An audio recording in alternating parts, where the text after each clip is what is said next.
হ্যাঁ কোন গাড়ি ফাঁকা?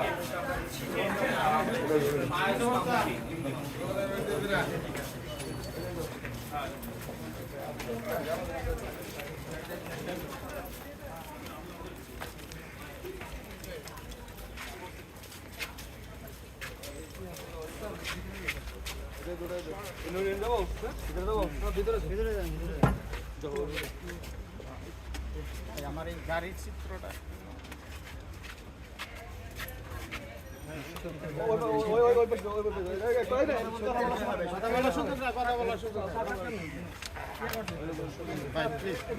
হ্যাঁ হ্যাঁ বসে বসে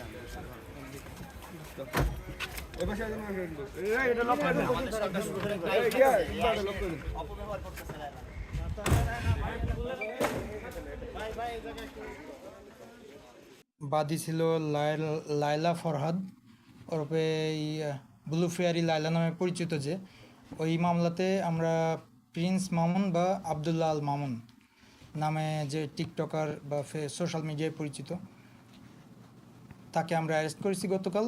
আমরা সে কুমিল্লা থেকে ঢাকার পথে রওনা দেওয়ার পথে আমরা অ্যারেস্ট করি কুমিল্লা জেলা পুলিশের সহায়তায়, এবং সেই মামলায় আমরা তাকে অ্যারেস্ট করে আমাদের থানা হেফাজতে আছে। আমরা অল্প কিছুক্ষণের মধ্যেই কোর্টে তাকে প্রেরণ করব।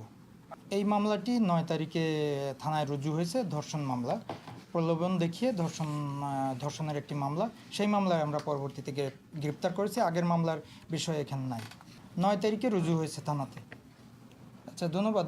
মামলার বিষয় হলো আমাদের আইনগত প্রক্রিয়ার মাধ্যমে সঠিকভাবে আমরা তাকে অ্যারেস্ট করেছি। আদালতে তাকে সোপর্দ করব।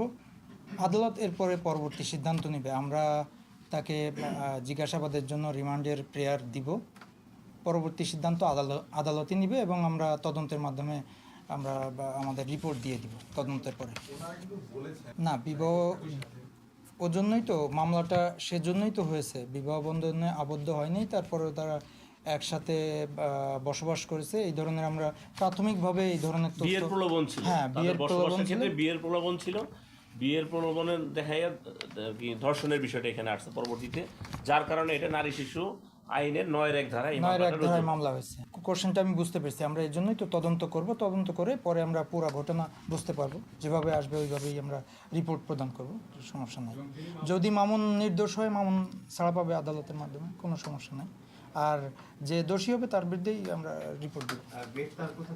আমরা তাকে গত রাতেই গ্রেপ্তার করছি দাউদকান্দি থেকে, কুমিল্লা জেলা পুলিশের সহায়তায়। আর আমরা 7 দিনের রিমান্ডের প্রেয়ার দিচ্ছি। দেখা যাক আদালত কতদিন বিবেচনা করে। আমরা আসলে সে চট্টগ্রাম থেকে ঢাকা ফেরার পথে আমরা তাকে অ্যারেস্ট করেছি। পলাতক বা এই ধরনের আমরা কোনো কিছু পাই নাই। সে ঢাকাতে ব্যাক করতেছিল, এরকম অবস্থায় আমরা তাকে অ্যারেস্ট করেছি। আমরা খুব শর্ট টাইমের মধ্যে তাকে আদালতে আদালতে হাজির করব।